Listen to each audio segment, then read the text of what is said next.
यस्य प्रसाद भगवत् प्रसादो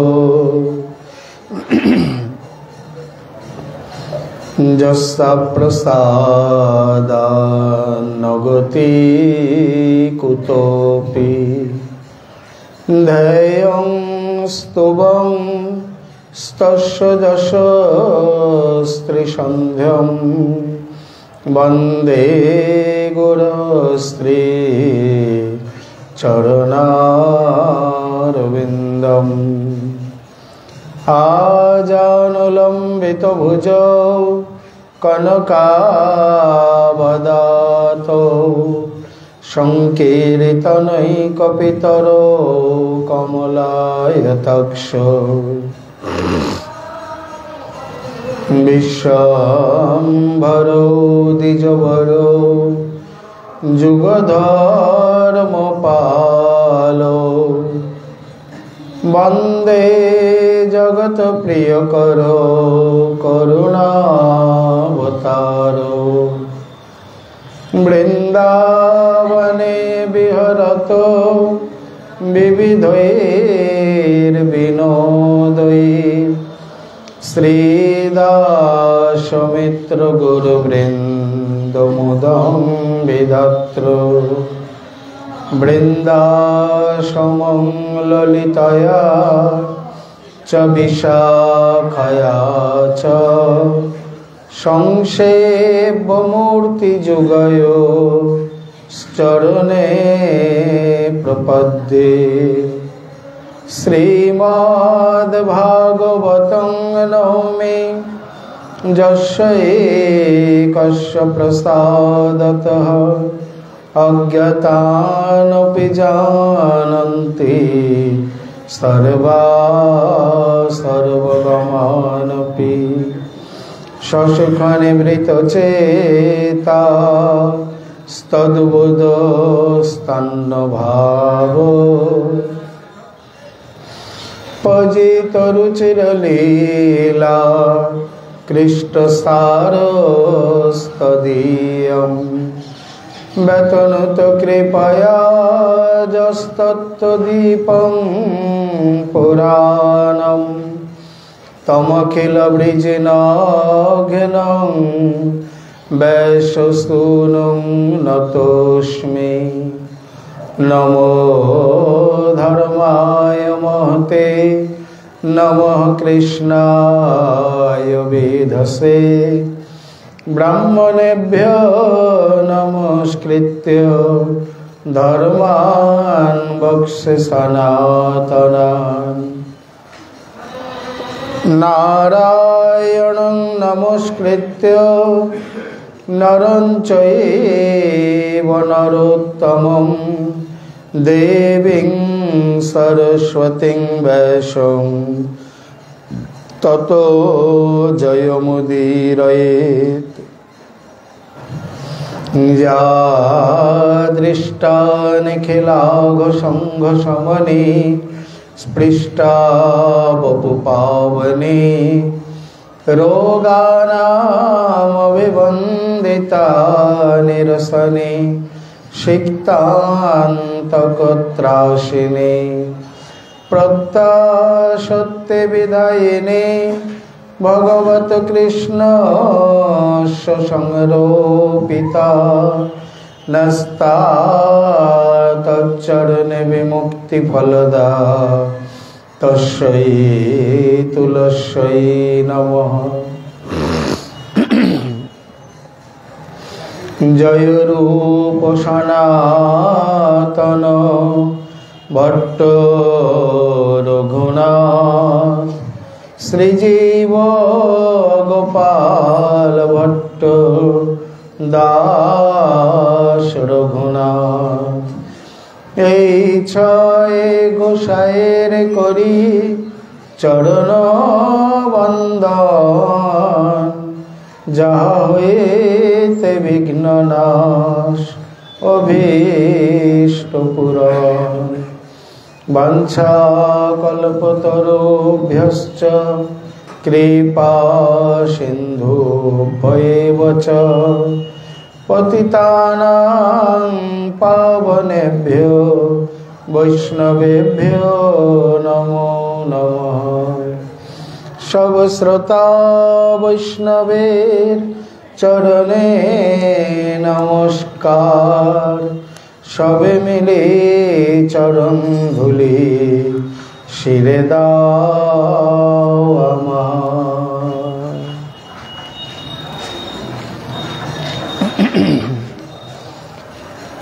जय जय श्री चैतन्य जय नित्यानंद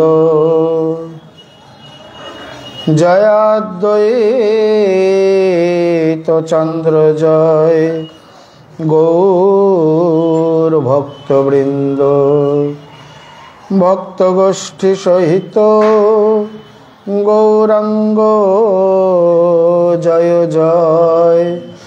सुनिले भागवत कथा भक्ति लाभ है।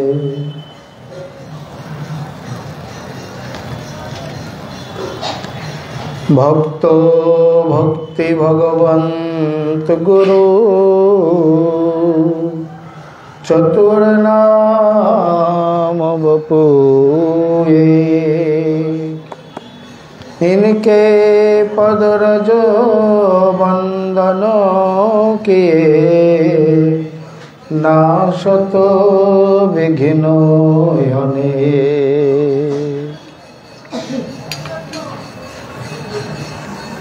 परम पूज्य पाद विश्ववरेण्य श्री श्री अग्रदास जी कृपा धंड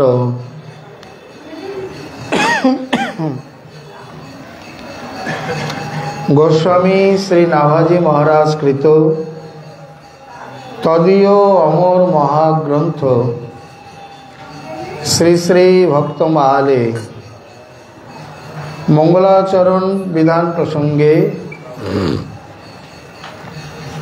वर्णन करते गिये बोलছেন भक्त भक्ति भगवंत गुरु चतुर्नाम बपु एक। इनके पदरज वंदन किए नाशतो विघ्न अनेक। श्री भगवान श्री भक्ति श्री गुरुदेव एवं श्री भक्त এই চতুর্বিধ তত্ত্বের মহামহিমা বর্ণন করতে গিয়ে বলছেন भक्त भक्ति भगवंत गुरु चतुर्नाम बपु एक। इनके पदरज वंदन किए नाशतो विघ्न अनेक। श्री भगवान श्री भक्त श्री भक्ति एवं श्री गुरुदेव एमन এই চতুর্বিধ তত্ত্ব যাকে কোনো মতে পরিহার করা যায় না। একজনের কৃপা ভিন্ন আর এক কৃপা কোনো মতেই লাভ করা সম্ভব নয়। রিকশা তালা দিয়েছে এবং এটা চিন্তা থাকে না।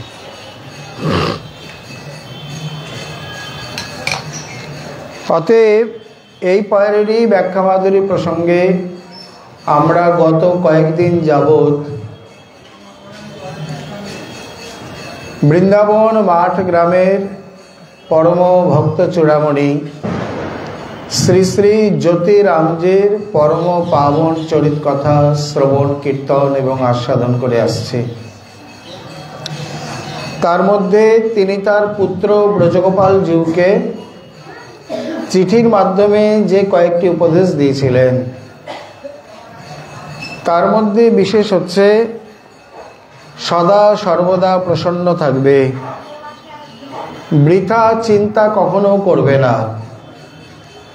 কারণ যখন দেখছো যে তুমি কর্তা নও, কর্তা সেই দয়াল প্রভু আর তিনি অত্যন্ত করুণাবান, তখন কঠিন থেকে কঠিন পরিস্থিতিতেও তার কৃপা অনুভব করবে।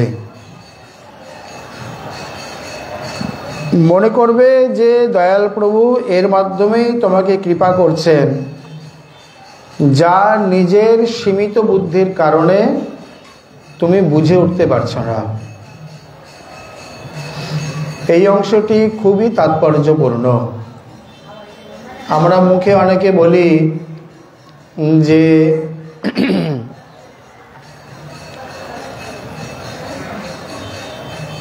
সুখ দুঃখ যত সকলেই তোমারই কৃপা, মুখে বললেও তাকে মেনে নেওয়া বা তাকে এই প্রকার আন্তরিকভাবে গ্রহণ করা এবং মনে প্রাণে বিশ্বাস করে তাকে অবলম্বন করা কঠিন হয়ে পড়ে। এই জন্যে যখন দেখছো যে সেই দয়াল প্রভু তিনি তার মাধ্যমে তোমাকে কৃপা করছেন, এই দেখা মানে কি? কৃপাকে দেখা যায়? দেখা যায় না, অনুভব করা যায়।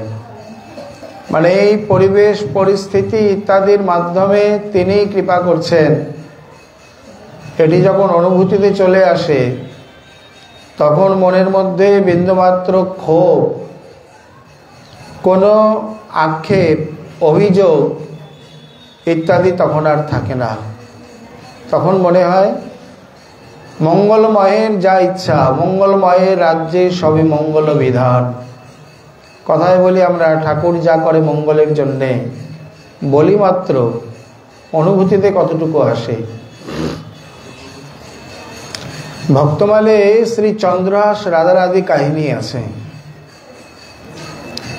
তার পুত্র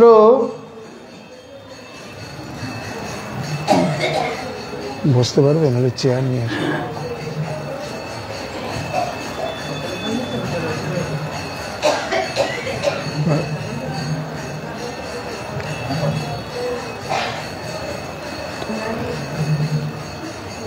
এই আসনটা তো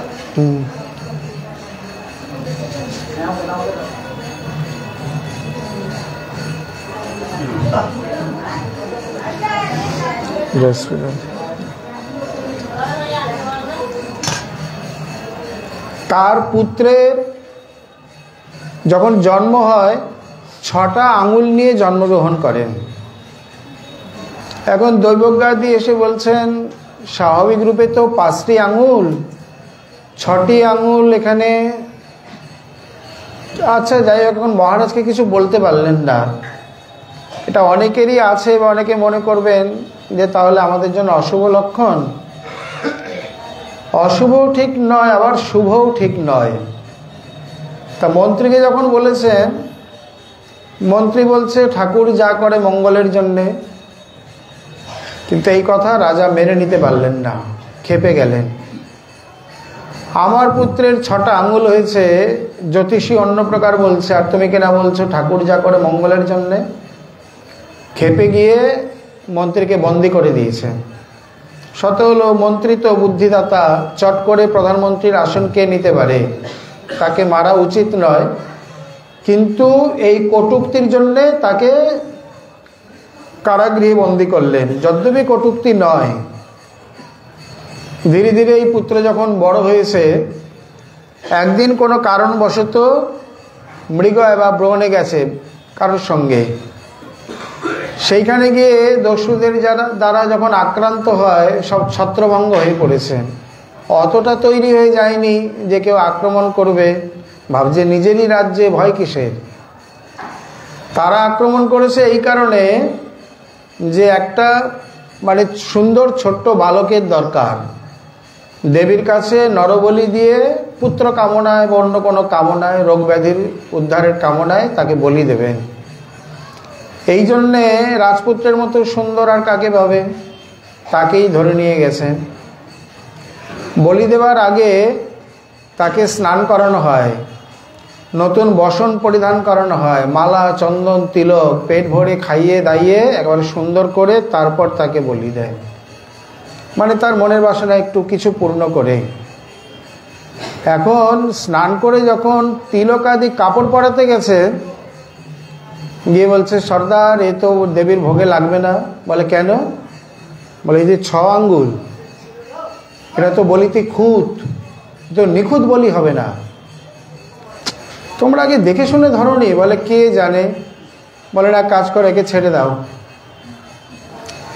এখন রাজকুমার বনে ছেড়ে দিল, একা একা ফিরবে কি করে? অত তো বয়স হয়নি। ওদিকে রাজার রাজপুত্র হারিয়েছে বলে কথা, তিনিও চারিদিকে লোক লাগিয়েছেন। দৈবযোগে যে কোনোভাবে হোক খুঁজতে খুঁজতে জঙ্গলের মধ্যে ধরাই পড়ে, মানে পাওয়া যায় তাকে। তার মা নয়নের নীলমণিকে বুকে পেয়ে একেবারে মানে যেন স্বর্গ পাওয়া, তার থেকেও বেশি। পরে গিয়ে বলছেন, হ্যাঁ রে, তুই কোথায় গিয়েছিলি? সমস্ত ঘটনা বললেন। তোকে বলি দেওয়ার জন্যে? বলে হ্যাঁ। তা বলি দিল না? বলে আমি শুনেছি এই যে আমার হাতে 6টা আঙ্গুল, এই বলি নাকি খুঁত বলি, নিখুঁত বলি নয়। মানে এই আঙুলটার কথাই কি যেন তারা বলছিল, এই বলি দেওয়া বলা বলিতে আমাকে আর বলি দেয়নি। মহারাজ তখন ভাবলেন যে সত্যিই তো মন্ত্রীরা বুদ্ধিমান। ওই যে মন্ত্রী বলেছিল ঠাকুর যা করে মঙ্গলের জন্যে, যার জন্য আমি তাকে কারাগারে দিয়েছি, আদেশ করলেন আগে গিয়ে মন্ত্রীকে উদ্ধার করো, রক্ষা করো। মন্ত্রীকে যখন কারাগৃহ থেকে মুক্ত করলেন, করে আসার পর সমস্ত ঘটনা খুলে বলে মন্ত্রীর কাছে রাজা ক্ষমা চেয়ে নিলেন। বলেন বাস্তবিক আমরা বুঝতে পারি না। সত্যি কথা বলতে কি, প্রভুর যে বিধান, প্রভুর যে মানে রীতি নীতি, মাঙ্গলিক বিধান, তা আমাদের বোঝা একটু কঠিন। বাস্তবিক যারা শরণাগত নয় তারা তো কোনো মতেই বুঝে উঠতে পারবেন না।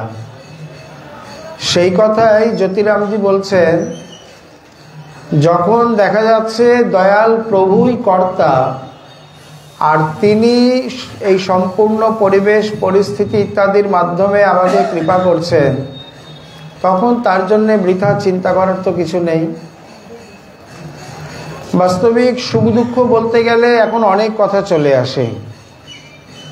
আমাদের মনোবাসনা যেখানে পূরণ হয় না, যেখানে আমাদের অহংকার, অভিমান, প্রভাব, আধিপত্য ইত্যাদি পরিপূর্ণ হয় না বা স্থাপন হয় না, সেইখানেই আমরা ক্ষিপ্ত হই বা আমাদের মধ্যে আক্ষেপ, অভিযোগ ইত্যাদি কত কিছু দেখা যায়। কিন্তু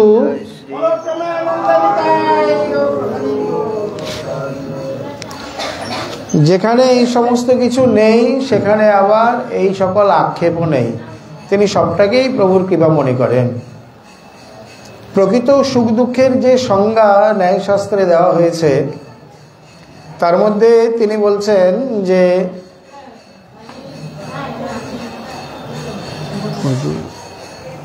যাকে আসন দিলেন অনেক আগে, ইনি মন অনুকূলং সংবেদনম সুখম, মনঃ প্রতিকূলং সংবেদনম দুঃখম। মনের যে অনুকূলতা তাই হচ্ছে সুখ, মনের যে প্রতিকূলতা তাই হচ্ছে দুঃখ। অর্থাৎ কোনো ব্যক্তি, বস্তু, পরিবেশ, পরিস্থিতি একসঙ্গে কারোর অনুকূল হতে পারে না। কারোর জন্য অনুকূল, কারোর জন্য প্রতিকূল। যেমন এক ব্যক্তি সকলের প্রিয় হয় না, কারোর অপ্রিয়, কারোর প্রিয়। এক ঋতু সকলের প্রিয়কর হয় না, কারোর প্রিয়, কারোর অপ্রিয়। কোনো পরিবেশ পরিস্থিতি সকলের প্রিয় হয় না। এই সময় কেউ ঘুরতে এসে আগ্রা ও দিল্লিতে চলে যাচ্ছে, কেউ বৃন্দাবনে বসে নেম সেবা করছে, যার যে পরিবেশ ভালো লাগে। তাহলে এখানে বোঝা যাচ্ছে যে এই যে ব্যক্তি, বস্তু, পরিবেশ, পরিস্থিতি, এগুলি সকলের ক্ষেত্রে কোনোদিন একরকম বা প্রিয়স্কর হয় না। যেমন মনে করুন এইভাবে এই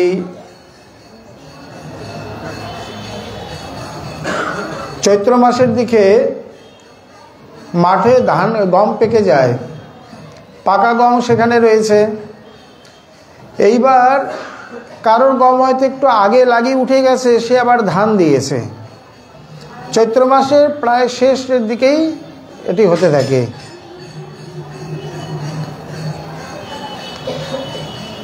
এখন দৈবাৎ যদি সেই সময় বৃষ্টিপাত হয়ে যায়, মনে করুন যার মাঠে পাকা গম, তার তো একেবারে সর্বনাশ। আর যার ধান রয়েছে তার পৌষ মাস, কারণ তাকে মেশিন চালিয়ে জল দিতে হলো না। এখানে তো কথা বলে, এই স্থানে বৃষ্টিপাতটি না সুখের কারণ না দুঃখের কারণ। যার জন্যে অনুকূল হলো তার ক্ষেত্রে সুখের কারণ, যার জন্যে প্রতিকূল হলো তার জন্যে দুঃখের কারণ।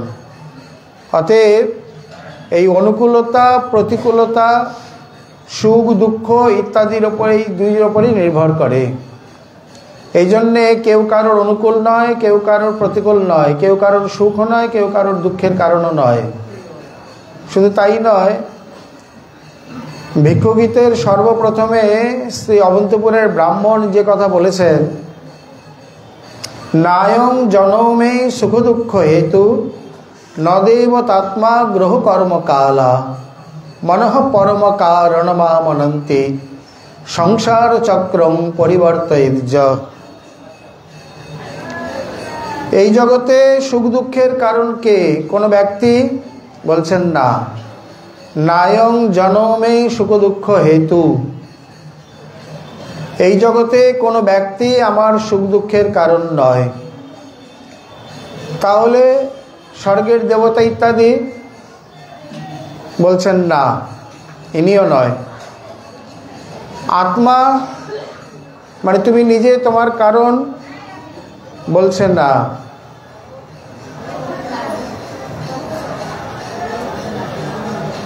চলো এই পাখা, এই পাখা। ন দেব তাত্মা গ্রহ কর্ম কালা, অর্থাৎ কোন দেবতা, আত্মা, এমনকি গ্রহ কর্ম কাল, কেউ এই প্রকার আমার দুঃখের কারণ সুখের কারণ নয়। কেন? জ্যোতিষীর কাছে গেলে আগে দ্বাদশ রাশি, নবগ্রহ ইত্যাদির কথা বলেন? বলছেন না। তাহলে দুরন্ত কাল? বলছেন তাও নয়। তাহলে তুমি সুখ দুঃখ পাচ্ছ কেন? তোমার সুখ দুঃখের পিছনে কারণ কি? কে? মনঃ পরম কারণমামনন্তি, আমার সুখ দুঃখের পেছনে আমার মনটাই কারণ। সংসার চক্রং পরিবর্তয়িজ, সংসার চক্রেতে যিনি পরিবর্তিত হচ্ছেন। ভাগবতের এই লক্ষণের সঙ্গে ন্যায় দর্শনের লক্ষণ হুবহু মিলে যায়। ন্যায় দর্শন এই কথাই বলেছেন, সুখ দুঃখের কারণ কোনো ব্যক্তি, বস্তু, পরিবেশ, পরিস্থিতি নয়। সুখ দুঃখের কারণ হলো একমাত্র মন। মনের অনুকূল হলে সুখ, মনের প্রতিকূল হলে দুঃখ। এবং ভাগবত সেই কথাই বলছেন। এই জন্যে ভিক্ষুগীতের মহিমা আর ভ্রমর গীতের মহিমা প্রায় এক করে বলা হয়েছে। কি? দ্বন্দ্ব ধর্মা বিনষ্টা। এই যে স্ত্রী পুরুষ, সুখ দুঃখ, দিন রাত্রি, পাপ পুণ্য, আলো আধার, স্বর্গ নরক, বিভিন্ন জায়গায় জোড়ায় জোড়ায় যে সৃষ্টি। দ্বন্দ্ব মানে কলহ, দ্বন্দ্ব মানে জোড়া।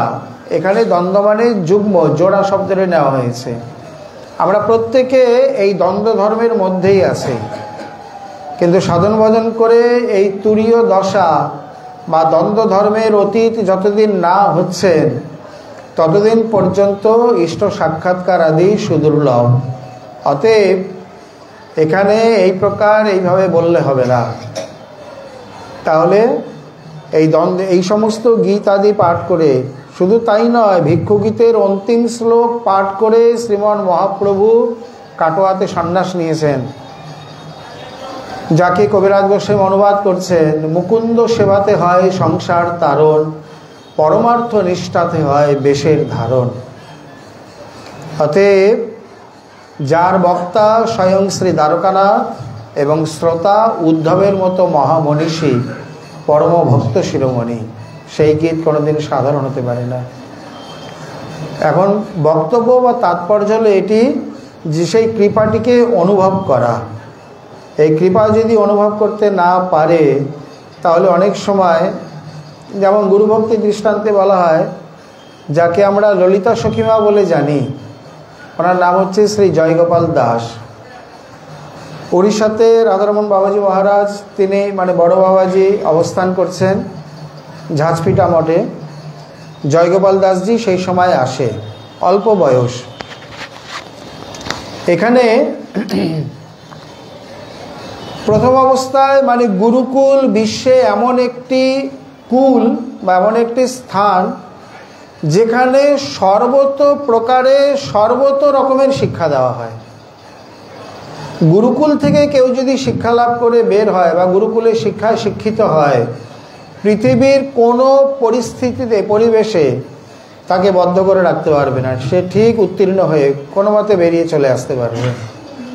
মানে জুতোপাঠ থেকে, জুতো সেলাই থেকে চণ্ডীপাঠ কী না করতে হয়, ঝাড়ু দেওয়া, বাসন মাজা, রান্না করা, নালী পরিষ্কার করা, অন্যান্য গুরু বৈষ্ণবের সেবা করা, ঠাকুর সেবা, পাঠ, কীর্তন ইত্যাদি সর্বত প্রকারে অন্যান্য বিদ্যাও এখানে আগেকার দিনে প্রাচীন গুরুকুলে তো অন্যান্য বিদ্যাও শিক্ষা দেওয়া হতো, মানে অস্ত্রবিদ্যা, শস্ত্রবিদ্যা, আয়ুর্বিদ্যা, ধনুর্বিদ্যা, সমস্ত রকমেরই। বর্তমানে তা না হলেও মোটামুটি যে শিক্ষার ভিত তৈরি হয়ে যায় তাতে তার জীবনে কোনো প্রকার বাধা বেঁধে রাখতে পারে না। যেমন নদীকে বাঁধ দিয়ে ধরে রাখা যায় না, সেই প্রকার বাধা তো আসবেই, তিনি ঠিক পার হয়ে বেরিয়ে যেতে পারবেন। যেদিন থেকে আমাদের জীবনে গুরুকুল প্রথা বা পন্থা এবং রাষ্ট্রগুরু প্রথা নষ্ট হয়ে গেছে, সেদিন থেকেই আমাদের জীবনে যত দুর্দশা। এবং এই দুটি প্রথাকে আবার অবশ্যই ফিরিয়ে আনা উচিত। আজ প্রভুর কৃপায় বা ইচ্ছায় বহু স্থানে ছোট বড় অনেক গুরুকুল তৈরি হয়েছে বা হচ্ছে। এবং প্রসঙ্গত আপনাদের বলে রাখি, যদ্যপি বলা উচিত না, এই যে আমাদের ছোট ছোট বাচ্চাদের দেখছেন, এ আমাদের গুরুকুলের মানে আন্তর্জাতিক গৌড়ীয় বৈষ্ণব সংঘ গুরুকুলের ছাত্র এরা। আরও কয়েকজন রয়েছে। তো যাই হোক, আশীর্বাদ করবেন যেন ধীরে ধীরে এটিও ফলে ফুলে সমৃদ্ধ হয়ে ওঠে। কিন্তু রাষ্ট্রগুরু পদ্ধতি এখনও দেশে আসেনি।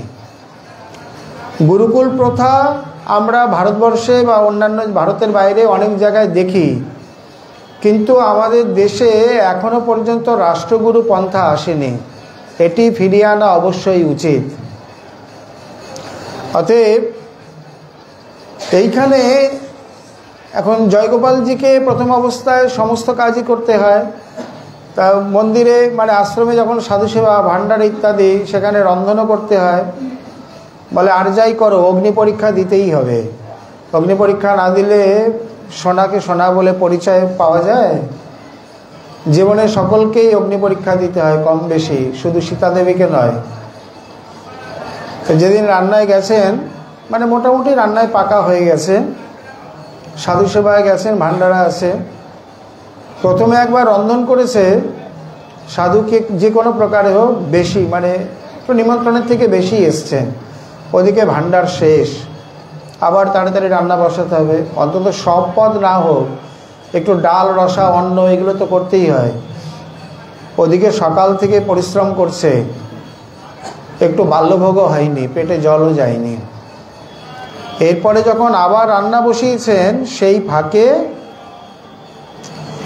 একটু মুড়ি জল অন্তত পেটে দেবে বলে, মানে খিদাতে একেবারে নারী এক এক, পেট আর পিঠ যেন এক হয়ে গেছে। এখন নতুন এসছে তো, উনি জানে না ওই জগন্নাথের প্রদীপ জ্বালার জন্য রেডির তেল ছিল। রেডির তেল জানেন? ওই যে অ্যারেন্ডা গাছ আছে, ওর ফল দিয়ে হয়, ওগুলো খায় না, প্রদীপ জ্বালাবার জন্য হয়। জগন্নাথে খুব পাওয়া যায়, একসময় প্রসিদ্ধ ছিল। উনি জানে না যে এই তেল খাওয়ার তেল নয়। ওই তেল দিয়ে একটু মুড়ি মেখে সবে মাত্র 2-4 গ্রাস মুখে দিয়েছে। আর খালি পেটে গিয়ে, মানে 2-4 গ্রাস মুখে দিয়ে একটু জলও পেয়েছে, আর খালি পেটে সেই তেল গিয়ে একেবারে রাইফেলের গুলির মতো, মানে পেট নাড়ি পুরো মোচড় দিয়ে বাইরে বমি হয়ে বেরিয়ে এসছে। আর খালি পেটের বমি খুব মারাত্মক। বমি এমনিতেই আমাদের শরীরে যে 13টি প্রাকৃতিক বেগ আছে, তার মধ্যে বমি এক প্রকার। বমি যখন আসে একেবারে ভিতর থেকে বেগে বেরিয়ে আসে, মানে শরীর নাড়িটাড়ি ইত্যাদি আকুঞ্চিত করে। আর খালি পেটের ওই বমি, পিত্ত, মানে একবারে মুড়ি পরিষ্কার দেখা যাচ্ছে, পিত্ত নিয়ে সব বাইরে বেরিয়ে এসছে। যাও বা পেটে একটু কিছু ছিল তাও খালি হয়ে একেবারে শরীর অসাড় হয়ে পড়েছে, অচৈতন্য, মানে প্রায় অচৈতন্যের মতো, বসতে পারেনি আর একেবারে শুয়ে পড়েছেন। তাড়াতাড়ি অন্যান্য গুরু ভাইরা চোখে মুখে জল ছিটা দিয়ে গায়ে মাথা হাত বোলাতে লাগলেন। গুরুদেবকে গিয়ে বললেন, বাবাজি মহারাজকে যখন বললেন বমি হলো কেন? বলে এই প্রকার ওই মুড়েরই তেল দিয়ে মুড়ি খেতে গেছিল। উনি বললেন, আমি কি জয়গোপালকে খেতে বলেছি? ও খেতে গেল। মানে আপাত দৃষ্টিতে দেখলে মনে হবে গুরু না পাষাণ। ছেলেটা সারাদিন এই প্রকার মানে এত পরিশ্রম করছে, সকালবেলা থেকে নিজে তো খেয়ে নিয়েছে, কই একবার তো বলেনি তুই খেয়েছিস কিনা। নিজে যদিও বা একটু খেয়েছে, বমি হয়েছে, তাতে কোথায় গিয়ে একটু সান্ত্বনা দেবে তা না, উল্টে এখানে বসে বসে ডাক ফটকার দিচ্ছে যে আমি কি খেতে বলেছি। নিজে নিজে এই প্রকার নিজে স্বতন্ত্রতা দেখালে করলে তো এইরকমই ফল হবে। কেউ কেউ গুরুদেবের মর্মটি বুঝলেন আর অধিকাংশই বুঝলেন না। তারা গিয়ে বলছেন, না বাবা এতটা ভালো নয়, এত কঠোরাও উচিত নয়। কড়াইকে বেশি দাব দিলে কড়াই কিন্তু একসময় ফেটে যায়। কারণ আমরা অনেকেই আছি যারা গুরু বৈষ্ণবের সমালোচনা করতেও ছাড়ি না। হতে পারে শিষ্য, কিন্তু গুরুদেবকেও সমালোচনা করতে ছাড়ি না। এখানে উদ্দেশ্য কি? উদ্দেশ্য তাকে শিক্ষা দেওয়া, তার যথার্থ আনুগত্য ইত্যাদি। দেখছেন কতদূর যেতে পারে। না খেয়ে পেয়ে কী হবে? মাথা ঘুরে পড়ে যাবে, মূর্ছিত হবে, মুখে রক্ত উঠবে, বা 2-4 বোতল স্যালাইন চলবে, ডাক্তার ডাকতে হবে, এই তো বড়দের হাসপাতালে নিতে হবে। বা ধরলাম প্রাণটাই চলে যাবে ক্ষুধার জ্বালায়। তো গুরুদেবের জন্যেও যদি প্রাণ দিতে পারা যায়, এমনিতে তো প্রাণ তো যাবেই, প্রতি জন্মেই তো যায়। একটা জন্ম নয়, গুরুদেবের বাক্য রক্ষা করতে গিয়ে গুরুদেবের জন্যেই গেল, আপত্তি কি? দেখা যাক না প্রতিফল কি। শিক্ষা দিতে গেলেন যে প্রকৃতপক্ষে তার যে কিভাবে শিক্ষা হয় বোঝা যায় না। অনেক শিষ্য এটা বুঝতে পারে না। প্রকৃত আচার্য যারা, তারা উঠতে বসতে চলতে ফিরতে তার অনুগতজনকে শিক্ষা দেয়। সবসময় মুখে বলে ডেকে নির্দিষ্ট সময়ে খাতা কলম নিয়ে বসে শিক্ষা দেবে নাকি? গুরুকুল মানে প্রতিটা পদক্ষেপে শিক্ষা। অতএব উপনিষদের সেই বিখ্যাত কাহিনী রয়েছে, ব্রহ্মচর্য অবস্থায় গুরুকুলে বছরে একবার করে একটু ছাড় দেওয়া হয়। মানে মনে করুন বনভোজন বা একটু ঘুরতে যাওয়া 2-3 দিনের জন্য। এই দিন গুরুকুলের কোনো অনুশাসন থাকে না। এটা ঔপনিষদিক যুগে প্রাচীন কুলের কথা বলা হচ্ছে।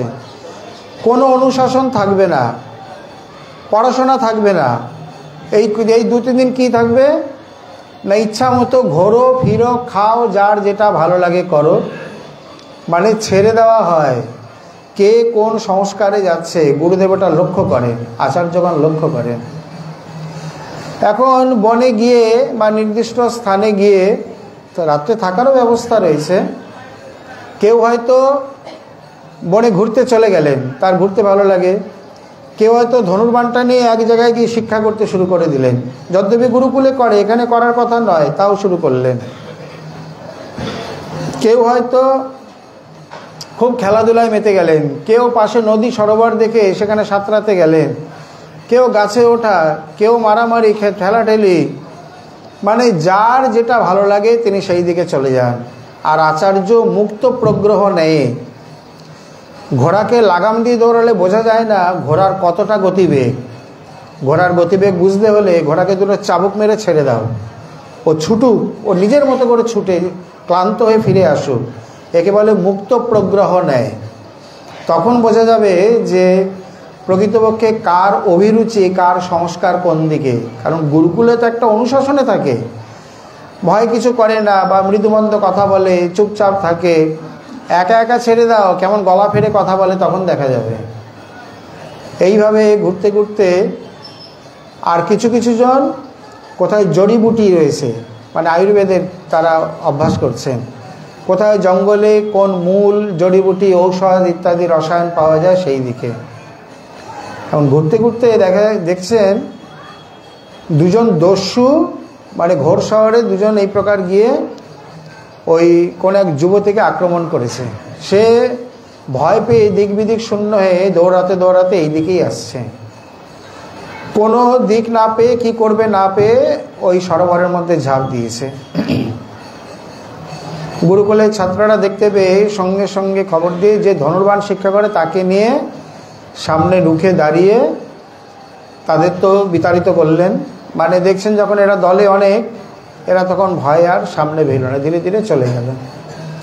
কিন্তু মুশকিলের ব্যাপার হলো ওই যুবতী সাঁতার জানে না, ভয়েতে জলে তো ঝাঁপ দিয়ে পড়েছে মানে প্রাণ রক্ষার জন্যে, কিন্তু সাঁতার জানে না। এখন ও তো ধীরে ধীরে ও তো ডুববেই। তাড়াতাড়ি দেখতে পেয়ে কোন এক ব্রহ্মচারী গিয়ে তাকে ধরে ওপরে উঠিয়ে এনেছেন, এনে তাকে রেখেছেন যথারীতি। তাকে আবার তার শালীনতা বজায় রেখে গুরুদেবের সামনে নিয়ে গেছেন। এখন অন্যান্য ব্রহ্মচারী যেখানে ছিল তারা গিয়ে সব তার নামে গুরুদেবের কাছে নালিশ করে দিয়েছেন। গুরুদেব, এই ব্রহ্মচারী, আমরা এখন গুরুকুলে ব্রহ্মচর্য অবস্থায় আছি, আর এই যুবতীর স্পর্শ করেছে। গুরুদেব তাকে ডাকলেন, সমস্ত ঘটনা শুনলেন, শুনে বলছেন, দেখো ব্রহ্মচর্যের যে নিয়ম আছে যে পুরুষ ব্রহ্মচারী সর্বত প্রকারে স্ত্রী, স্ত্রী স্পর্শ, সম্বন্ধ ইত্যাদি থেকে দূরে থাকবেন, আর স্ত্রী ব্রহ্মচারিণী তিনি পুরুষাদি সম্বন্ধ, সম্পর্ক, স্পর্শ ইত্যাদি থেকে দূরে থাকবেন। কিন্তু তাই বলে যে আপাতকাল বিধি ইত্যাদি আছে, এখানে এখন এই প্রশ্ন তুললে তো অনেক অনেক পূর্বপক্ষ চলে আসে। মহাপ্রভু যখন গীত গোবিন্দ শুনতে শুনতে সেই রমণের পিছনে ধাবিত হলেন, গোবিন্দ কোনো মতেই ধরে রাখতে পারে না, লম্বা লম্বা চরণ বিন্যাস করে চলে যাচ্ছেন। শেষে গিয়ে জোর করে কানের কাছে গিয়ে বলছেন, প্রভু স্ত্রীলোক গাইছে। এই কথা বলাতে তখন প্রভু সম্বরিত হলেন, বলছেন, গোবিন্দ তুমি আজ আমার প্রাণ রক্ষা করলে, তা না হলে এই স্ত্রী স্পর্শ হয়ে গেলে আমাকে সমুদ্রে প্রাণ ত্যাগ করতে হতো। তাহলে এখানে তিনি কি শিক্ষা দিলেন? যে সন্ন্যাসী স্ত্রী স্পর্শ করবে না, তাই তো? তাহলে যখন মহাপ্রভুর কাঁধে পা দিয়ে দাঁড়িয়ে জগন্নাথ দেখছিল, তারপর কি মহাপ্রভু সমুদ্রে ডুবতে গেছিলেন? এখানে কি বলবেন? এখানে কি সমাধান? মহাপ্রভু তাকে নামাতে গেলেন, বলছেন না, এই আদিবর্ষা করুক যথেষ্ট দর্শন, এত আরতি জগন্নাথ মরে নাহি দিল। আদিবর্ষা মানে উড়িয়া ভাষায় অত্যন্ত অনুরাগিনী স্ত্রী। এইখানে শ্রীমন মহাপ্রভু প্রাণত্যাগ, সমুদ্রপতন, এসে স্নান করা, কাপড় ছাড়া ইত্যাদি কোনো প্রসঙ্গ উত্থাপন করেননি। এর মধ্যে অনুভবী মহাজনগণ বা পরম্পরা এই প্রকার তারা বিধান দেন যে স্বেচ্ছায় স্পর্শ করা আর অনিচ্ছায় স্পর্শ হয়ে যাওয়া দুটির মধ্যে আকাশ পাতাল পার্থক্য রয়েছে। এখানে তাকে যদি কেবল স্ত্রী বলে গ্রহণ করা হয়, এটা হচ্ছে বাহ্য দৃষ্টি, কেবল তাকে অতটুকুই গুরুত্ব দেওয়া হলো। তিনি যে অনুরাগে কোথায় পা দিয়েছেন, একটা স্তম্ভে, একটা প্রভুর কাঁধে, যে প্রভু জগন্নাথে এত প্রতিষ্ঠিত একজন পুরুষ, সকলেই মান্যগণ্য করে, চেহারা দেখলেই তো সকলে সমীহ হয়ে যাবে, এত দীর্ঘ লম্বা, মানে দীর্ঘাকৃতি লম্বা পুরুষ। অথচ অনুরাগে দর্শনের উৎকণ্ঠায় তিনি এটি ভুলে গেছেন কোথায় চরণ বিন্যাস করেছেন, কোথায় করেননি, বা কোথায় করতে হয়, কোথায় করতে হয় না। এই জন্যে মহাপ্রভুর এই বাহ্য বিধানকে প্রাধান্য না দিয়ে তার ঈশ্বর দর্শনানুরাগকেই প্রাধান্য দিলেন। অতএব আপাতকালীন যে বিধিবিধান রয়েছে, সর্ববিধান সর্বত্র সর্বস্থলে গৃহীত হয় না বা প্রযোজ্য হয় না, সেটা বোঝার। অন্যান্য ব্রহ্মচারী তারা কিছু বিরোধিতা করতে লাগলেন, অন্যান্য মানে বিদ্যার্থী আদি বললেন, না এইভাবে বিধিবিধান ভেঙে যাবে, পরে সকলে গিয়ে প্রশ্রয় পাবে, যথেচ্ছ আচার করবে। গুরুদেব বলছেন, তোমরা যদি এই প্রকার নিজেরা নিজেদের মধ্যে বিরোধ করো বা ব্যাপারটিকে না বোঝার চেষ্টা করো বা আলাদা দল গঠন করো, তাহলে তোমরা সকলেই গুরুকুল থেকে বিতাড়িত হবে, কারণ উচ্ছৃঙ্খলকে আমি এখানে প্রশ্রয় দেব না। সে কি প্রকৃতই ভোগ বুদ্ধি নিয়ে তাকে স্পর্শ করেছে, না তার প্রাণ রক্ষার জন্যে বিপদে আপাতকালীন দশায় তাকে রক্ষা করেছেন? আচ্ছা, উদ্ধার করার পর তার সঙ্গে কি আর কোনো ব্যবহার সম্ভাষণ করেছে? কেউ কেউ বলছে না গুরুদেব তা করেনি। বলে সে কোথায়? বলে তো এখানেই রয়েছে। সমস্ত ঘটনা জানতে পেরে বললেন, একজনের প্রাণ রক্ষা করেছে। যেখানে শাস্ত্রে রয়েছে কারোর প্রাণ রক্ষা করতে গিয়ে যদি সত্যের জায়গায় মিথ্যাও বলা হয়, সেটি সত্যে পরিণত হয়, বরঞ্চ সত্য কথা বলে যদি তার প্রাণ হানি হয়, সেই সত্যটা তখন মিথ্যায় পর্যবসিত হয়। এরকমও বিধান রয়েছে, বিশেষ করে গাভী আদি রক্ষার জন্যে, সাধু রক্ষার্থে, ধর্ম রক্ষার্থে। এখানে সত্য কথা বললে যদি এগুলোর হানি হয়, সেখানে সত্যটা হয়ে যাবে মিথ্যা আর মিথ্যাটা হয়ে যাবে সত্য। তাহলে দেবর্ষি নারদ যে আবার কংস ছেলেগুলোকে পাঠিয়ে দিল, উনি আবার বলে বলে তাকে হত্যা করালো। বলে এই জন্যেই তো মহাত্মার কাছে শাস্ত্র শুনতে হয়, তা নাহলে তাৎপর্য বোঝা কঠিন। কংস বললেন, তুমি পিতা নাকি প্রথম সন্তানকে এনেছো আমার কাছে? মানে বসুদেবকে বলছেন, এর থেকে নয়, অষ্টম গর্ভের সন্তান থেকে আমার ভয়, ফিরিয়ে নিয়ে যাও। দেবকীর আনন্দের ঠিকানা নেই। বসুদেব মহাশয় বললেন, দেবকী, আনন্দ করার কিছু নেই, কারণ ক্ষণে তুষ্ট ক্ষণে রুষ্ট, তুষ্ট রুষ্ট ক্ষণে ক্ষণে, অব্যবসিত চিত্তানাং প্রসাদপি ভয়ঙ্কর। যাদের চিত্ত মন বুদ্ধি সংযমে আসেনি, তারা কখন রুষ্ট হয় কখন তুষ্ট হয় তারা নিজেরাই জানে না। অতএব তুমি আনন্দ করো না। হলো তাই। দেবর্ষি নারদ এসে উপস্থিত, নারায়ণ নারায়ণ নারায়ণ। কংস, কীরকম আছিস বাবা? বলছেন, গুরুদেব আপনার কৃপায় জয় জয়কার, জয় জয়কার। সন্তানটিকে ফিরিয়ে দিলি? বলছেন, না, এর থেকে তো আমার কোনো ভয় নেই, অষ্টম গর্ভের সন্তান থেকে ভয়। নারদ বলছে, তুই দেবতাদের গণনা জানিস? এই দেখ, যদি এখান থেকে গুনিস তাহলে এটা 8, এখান থেকে গুনলে এটা 8। বলে বাবা, দেবতাদের গণনা এরকম নাকি? বলে তোমার কাল, তোমার মৃত্যু, তুমি যা খুশি করো বাবা। এই নারদের খটকা বাঁধানো কাজ, খটকা বাঁধিয়ে চলে গেলেন।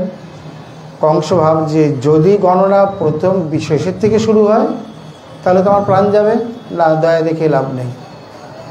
পরপর 6টি সন্তানকে জোর করে নিয়ে এসে শিলাপৃষ্ঠে আছাড় দিয়ে হত্যা করলেন। 6টি সন্তান, একটা দুটো নয়। এখন এখানে সকলেই বলবেন বা সাধারণ মানুষ বলবেন যে নারদ এটি কী কাজ করলো?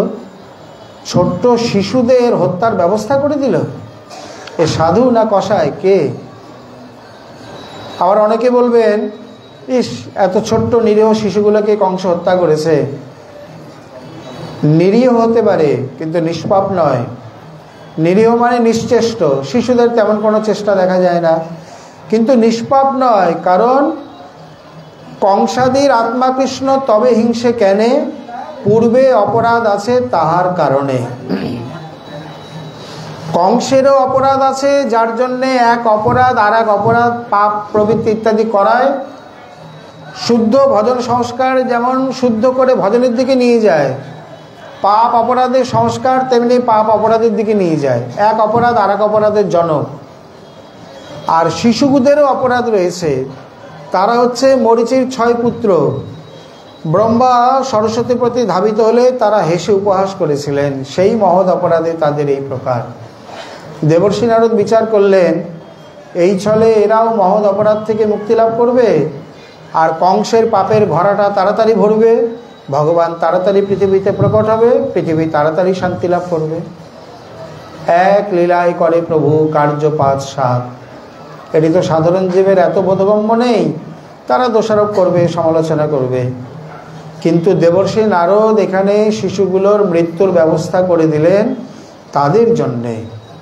আর স্বাভাবিক অবস্থায় কারোর প্রাণ রক্ষা, গো রক্ষা বা ধর্ম রক্ষা, সাধু রক্ষা ইত্যাদির জন্যে ছল, কপট, মিথ্যা ইত্যাদি বললে সেগুলো কখনোই অধর্মের মধ্যে গণ্য হয় না। ভগবান মহাভারতের যুদ্ধে বারবার দেখিয়ে দিয়েছেন। যখন দুর্যোধনের উরুভঙ্গ হলো, বলরাম ছুটে এসছেন, অন্যায় যুদ্ধ, আমার শিষ্য অন্যায় যুদ্ধ করবে, একেবারে গদা নিয়ে প্রস্তুত, ভীমকে আর কি শেষ করবে। ভগবান সামনে এসে দাঁড়ালেন, বললেন, ভীম অন্যায় করেছে তাই তো? বলছেন, হ্যাঁ। নাভির নিচে গদা আঘাত করতে নেই। ভীম আপনার শিষ্য তাই তো? বলে, হ্যাঁ। আর যাকে মেরেছে সে? বলে, ও আমার শিষ্য। তাহলে ও ভীম আজ অন্যায় করেছে, ভীমকে তো মারাই দরকার। দুর্যোধন তো আপনার ধোয়া তুলসী পাতা, ও কোনোদিন অন্যায় করেনি তাই না? বলরাম চুপ। বলুন, দুর্যোধন কোনোদিন অন্যায় করেনি তাই তো? দুর্যোধন বিষের লাড্ডু দেয়নি, দুর্যোধন যতুগৃহে ষড়যন্ত্র করেনি, দুর্যোধন কপট পাশার আয়োজন করেনি, দুর্যোধন দ্রৌপদীর বস্ত্রহরণ করেনি, দুর্যোধন পাণ্ডবগণকে বনবাসে পাঠায়নি। কি চুপ করে আছেন কেন? কোথায় ছিলেন তখন? নিজের বড় ভাইকে বলছে। নিজের বড় ভাইকে তো বলাই যায় না, মর্যাদা বিরুদ্ধ, শিষ্টাচারের লঙ্ঘন হয়ে যাচ্ছে তো। তথাপি বলছেন, কোথায় ছিলেন? তখন এসে নিজের শিষ্যকে শিক্ষা দিতে পারেননি, ন্যায় অন্যায় জ্ঞান, মর্যাদা জ্ঞান শিক্ষা দিতে পারেননি। আজ আমি অন্যায় যুদ্ধকে নাশ করতে করতে এইখানে এসেছি, আর আপনি এখানে এসে ন্যায় অন্যায়ের বিচার করছেন। সুকমুনি আগে বলেই দিয়েছেন, বড় বড় রাজাদের মধ্যে বিরোধ বাঁধিয়ে ভীম অর্জুনকে সঙ্গে করে নিয়ে তিনি পৃথিবীর ভারকে হরণ করেছেন, অতএব এখনও ভূভারকে হরণ করছেন। এই সময় বলদেব এসে বাধা দিলে হবে কেন, চলবে কেন? বলদেব চন্দ্রের মুখে কোনো বাণী নেই, মাথা নিচু করে সেইখান থেকে তিনি চলে গেলেন। শুধু তাই নয়, কুরুক্ষেত্রের যুদ্ধে সমস্ত কিছুকেই সমর্থন করেছেন। ছল কপট যে হয়নি তা নয়। ভীমের দিকে তাকিয়ে বললেন, দাদা ওই হাতিটার নাম কি? বলছেন, অশ্বত্থামা। ও, বুঝে গেছি। তাড়াতাড়ি গদা গিয়ে এক প্রহারে, মানে ভীমের এক গদায় হাতি শেষ হয়ে যায়। ও গদা তো নয়, 10,000 হাতির বল ওই গদার মধ্যে। এসেই বলছেন, আমি অশ্বত্থামাকে হত্যা করেছি, আমি অশ্বত্থামাকে হত্যা করেছি। দ্রোণাচার্য মানলেন না, যুধিষ্ঠিরের মুখে শুনতে গেলেন। যুধিষ্ঠির শুধু এতটুকু বললেন, অশ্বত্থামা হত ইতি নরবা কুঞ্জরবা। কিন্তু অশ্বত্থামা হত ইতি এতটুকু শুনেই পুত্র শোকে দ্রোণাচার্য কাতর। নরকুঞ্জর, নর মানে মানুষ, কুঞ্জর মানে হাতি, মানে মানুষও হতে পারে, হাতিও হতে পারে। অতটুকু আর শুনলেন না, তিনি মানে ধ্যানে বসে গেলেন। ধৃষ্টদ্যম্ন গিয়ে তার শিরচ্ছেদ করলেন। আপনি যতই ব্যাখ্যা দিন, এটা ছল এবং কপট আর নিরস্ত্র। যদ্যপি এই রীতি আগেই ভেঙে গেছে, ভীষ্ম নিয়ম করেছিলেন নিরস্ত্রকে হত্যা করবে না, কিন্তু অভিমন্যুকে তো করে, তাতে তো আগেই সব রীতিনীতি ভেঙে গেছে, এখন আর নতুন করে কি অন্যায় করবে? কর্ণ বলছে, একটু দাঁড়াও, রথের চাকাটা তুলতে দাও। ভগবান বলছেন, তুমি বাণ মারো, আমার আদেশ। মারবার সময় বলছেন, আমি কি অন্যায় করেছিলাম? বলছেন, অধর্মের সঙ্গ দিয়েছে, অধর্মের সঙ্গে রয়েছে। অভিমন্যু যুদ্ধে যেদিন ভাগ নিয়েছ, সেই দিনই তোমার দুর্যোধনের ঋণ শোধ হয়ে গেছে। তারপরেও তুমি তাকে পরিত্যাগ করনি। তুমি সারা জীবন অন্যায় করবে, মরবার সময় ন্যায় চাইবে? মানে অন্যায়ভাবে জীবনযাপন, অন্যায়ভাবে, যদ্যপি তোমার ব্যক্তিগত জীবন খুব সুন্দর, কিন্তু অন্যায় অধর্মের সঙ্গে থেকে মৃত্যুর সময় তুমি ন্যায়গত মৃত্যু চাইবে? সেটা কোনোদিন সম্ভব? কোনোদিন সম্ভব নয়। এইভাবে ভীষ্ম আদি থেকে শুরু করে দুর্যোধন হবার দিক থেকে মহাভারতের যুদ্ধে এ পক্ষে ও পক্ষে কম ছলচাতুরি হয়নি। ও পক্ষ নয় বাদই দিলাম, ওটা নয় ছলচাতুরিরই পক্ষ, কিন্তু এই পক্ষে তো স্বয়ং ধর্মের মূল শ্রী ভগবান যুধিষ্ঠির। তথাপি এখানে কেন হবে? বলছেন, অন্যায়কে দমন করতে, অধর্মকে নাশ করতে যে পন্থা অবলম্বন করতে হয় সেটাই হচ্ছে ধর্ম। ভগবানের কাছে পরিভাষা আলাদা। তা না হলে তুলসী যখন গিয়ে, লক্ষ্মী দেবী যখন বলছেন, কোথায় কোন অনুসূয়া নামে কোন সতী খালি বিলে গজিয়েছে, আমার থেকে বড় সতী যান, আপনি গিয়ে তার সতীতে একটু খটমট করে দিয়ে চলে আসুন। ভগবান বলছে, ছি, তুমি আমাকে অধর্ম করতে বলছো? বলে কেন? তুলসীর সতীত্ব আপনি হরণ করেননি? বলছে সেটা আলাদা। কি আলাদা? শঙ্খচূড়ের বর ছিল তুলসীর সতীত্ব যতদিন অক্ষুণ্ণ থাকবে তাকে ত্রিভুবনে কেউ পরাস্ত করতে পারবে না। ওটি তার ইন্ধন কবচ স্বরূপ হয়ে উঠেছিল, আর সেই শক্তিতে শক্তিমান হয়ে ত্রিভুবনে অত্যাচার করছিল। তাহলে শঙ্খচূড় করছে অধর্ম, আর তাকে রক্ষা করছে তুলসীর সতীত্ব।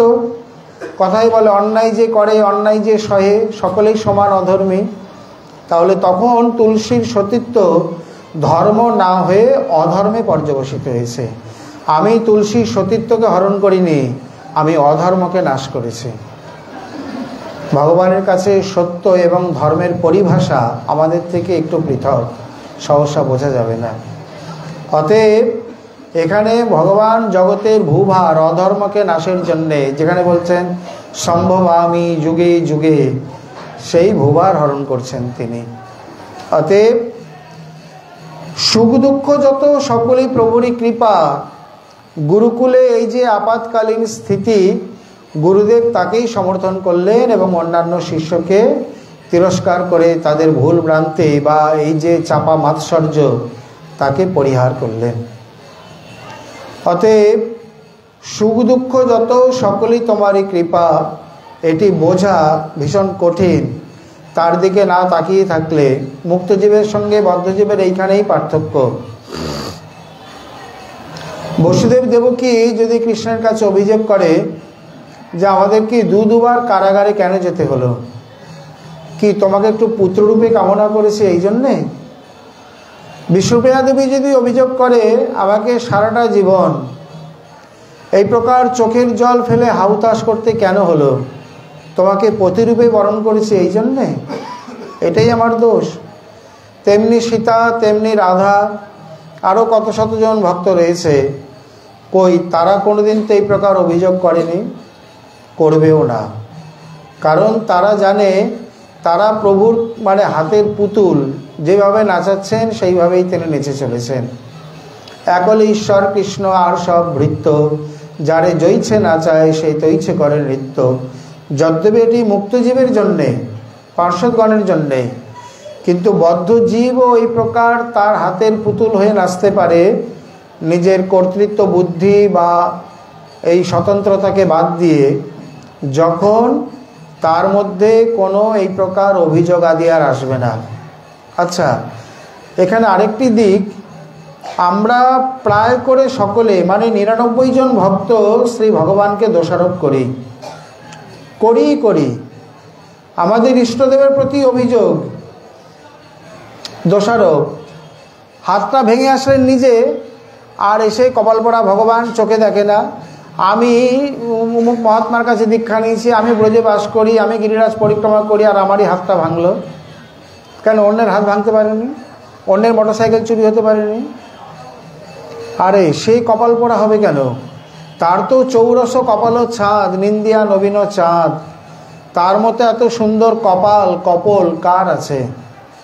আর চোখের মাথা তার যায়নি, তার তো আকর্ণ কমল কলিকার মতো বিস্তৃত নয়ন। চোখের মাথা খেয়েছি আমরা, মানে আমরা আমাদের কর্মফল ভোগ করি আর দোষারোপ করি তাকে। দোষারোপটাকে, এটা হচ্ছে অভিযোগ। প্রেমের একটা রীতিনীতি হচ্ছে, প্রেমেতে কখনো অভিযোগ চলে না, প্রেমেতে সর্বদা অভিনন্দন চলে। এটি দেবর্ষি নারদেরই একটি ভক্তিসূত্র। যখন আমরা ইষ্টদেবের প্রতি অভিযোগ করছি, তখন বুঝতে হবে ইষ্টদেবের প্রতি আমাদের স্নেহ মমতা জন্মায়নি। কেন একথা বলছেন কেন? কারণ প্রেম অন্ধ, স্নেহ অন্ধ, তাই তো? ছেলের এক চোখ কানা, মার কাছে সেই পদ্মলোচন। যেমন ভরত মহাশয় স্নেহেতে হরিণকে হরিণ রাজকুমার বলছেন, তেমনি স্নেহ অন্ধ, স্নেহ কোনোদিন দোষ দেখে না। ছেলে খেলতে খেলতে ঢিল দিয়ে মাথা ফাটিয়ে দিয়েছে, অন্যরা দেখেছে, তার মায়ের কাছে গিয়ে বলেছে, সে বলছেন দাঁড়া আমি কোনো পট্টি আদি লাগাবো না, চল একটু রক্ত পড়ে পড়ুক। ওই অবস্থায় যে মেরেছে তার মার কাছে নিয়ে এসছে, বলছে দেখুন তো দিদি, আপনার ছেলেটা এত দুষ্ট, খেলে খেলো, হাতাহাতি করে, একেবারে রক্তাক্ত করে, কি হবে, এখনই হাসপাতালে নিতে হবে। এখন তার ছেলেকে বলছে, বলে না আমি ঢিল মারিনি। ছেলেরা যেমন কোনোদিন দোষ স্বীকার করে নাকি। এখন তার মা কি করবে? তার মা তাড়াতাড়ি বুদ্ধি করে একটা কাপড় ছিঁড়ে এনে ফট্টি বেঁধে দিয়ে বলছেন, আরে কতখানি ফেটে গেছে, কত রক্ত পড়েছে, দিদি এই দুটো বেদানা নিয়ে যাও, একটু ফলের রস করে খাইও। বলে আপনি বেদানা রাখুন, আগে ছেলের বিচার করুন। তখন বলছেন খুব নরম সুরে, দিদি আপনার মনে কোথাও ভুল হচ্ছে। কি ভুল হয়েছে? আমার ছেলে ঢিল মারতেই পারে না, আমার ছেলে দুধের বাটিটা ধরে খেতে পারে না, তো ঢিল ধরবে কি করে? আমার ছেলে ঢিলই ধরতে পারে না, তো মারবে কি করে আর মাথা ফাটবে কি করে? একেবারে চোখের ওপর সাফাই। জানে, বুঝেছেন আমার ছেলেই মেরেছে, কিন্তু মা তো কি করে দোষারোপ করবেন? সবার মা কি সুনীতি? সবার মা কি এই প্রকার কয়াধু যে নিজের ছেলেকে দোষারোপ করবে? সবার মা ধ্রুব প্রহ্লাদের মা নয়। অধিকাংশ 99 জন মাই নারদের মায়ের মতো। বলছেন আমার ছেলে দুধের বাটি ধরতে পারে না, তো ঢিল ধরবে কি করে আর মারবেই বা কি করে? পরিষ্কার করে দিলেন। স্নেহেতে অন্ধ হয়ে যায়, তেমনি প্রকৃতপক্ষেই যদি ইষ্টের প্রতি স্নেহ মমতা জেগে ওঠে, যেখানে রূপ গোস্বামীপাদ প্রেমের অনেক লক্ষণ করেছেন, তার মধ্যে একটি লক্ষণ বলছেন অনন্য মমতা বিষ্ণু। শ্রী বিষ্ণুতে ইষ্টদেবে শ্রীকৃষ্ণে অনন্য মমতা ভাগ। এমনি মমতা বললেই হতো। মমতা মানে কি? মম মানে আমার, অহং শব্দের ষষ্ঠীর, অস্মৎ শব্দের ষষ্ঠীর এক বচনের রূপ। মম ভাববাচ্যে ত এবং তা প্রত্যয় হয়। মম মানে আমার, মমর ভাব হলো মমতা বা মমত্ব। তাহলে স্নেহ মমতা বলতে এখানে বলছেন অনন্য মমতা বিষ্ণু। ন অন্য মমতা মানে অন্যতে যখন এই মমতা স্নেহ নেই, সেটি ইষ্টদেবে জন্মেছে, তখন তাকে পণ্ডিতগণ প্রেম আখ্যা দিয়ে থাকেন। তাহলে যখনই এই প্রেম জন্মে যায়, তখন সে ইষ্টের আর দোষ দেখতে পারে না বা দেখে না। প্রেমেতে অভিনন্দন চলে, অভিযোগ চলে না। তা যতক্ষণ পর্যন্ত তার কৃপা অনুভব না করে, বরঞ্চ উল্টে তাকে আমরা দোষারোপ করব, ততক্ষণ পর্যন্ত এটি সুস্পষ্ট পরিষ্কার যে আমাদের ইষ্টদেবে এখনো পর্যন্ত আমাদের স্নেহ বিন্দুমাত্র জন্মায়নি। অতএব এইখানে শ্রী জ্যোতিরামজি বলছেন যে যখন তুমি বুঝতেই পারলে যে দয়াল প্রভু কর্তা, তখন এটিও বুঝবে যে সেই সকল পরিস্থিতির মাধ্যমে তিনি তোমাকে কৃপাই করছেন, যা তোমার অল্প বুদ্ধিবশত তুমি বুঝে উঠতে পারছো না। পরবর্তী উপদেশে বলছেন তুমি তোমার কর্তব্য পালন করে যাও, পরিণাম তার উপর ছেড়ে দাও, কারণ আর এটাই সুখে থাকার চাবিকাঠি। কর্মণ্যেবাধিকারস্তে মা ফলেষু কদাচন মা কর্মফল হেতুর ভূর্তু সঙ্গস্ত কর্মণি। কর্মেতেই তোমার অধিকার, ফলেতে নয়। এই বিষয়ে আবার জিরূপে দিগদর্শনাদি করছেন শ্রীমন মহাপ্রভুর কৃপা হলে আবার আমরা আগামীকাল সে বিষয় আস্বাদনে আশা রাখি। আজকে আমাদের শ্রী শ্রী ভক্তমাল কথা এখানে বিশ্রাম লাভ করুন। নিতাই গৌর হরি বল। সকলে ক্ষীর প্রসাদ নিয়ে যাবেন।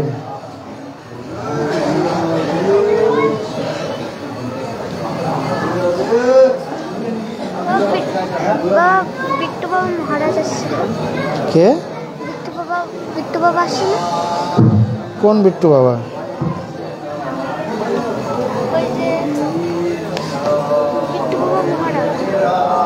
চিনতে পারছি না তো।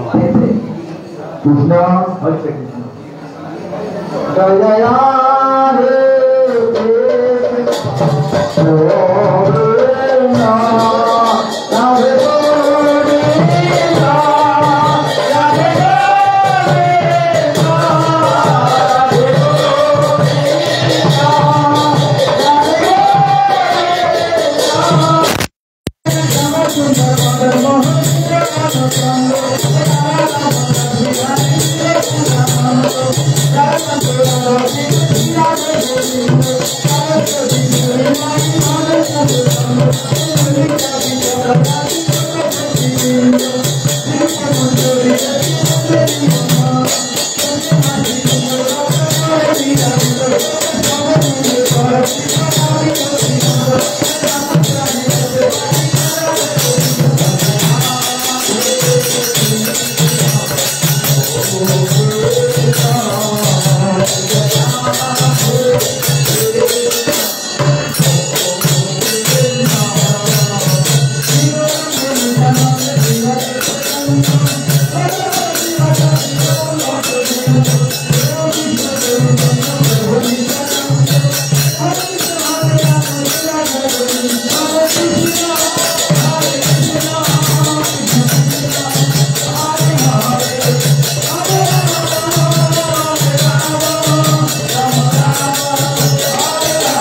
ওখানে মাইকে গাছ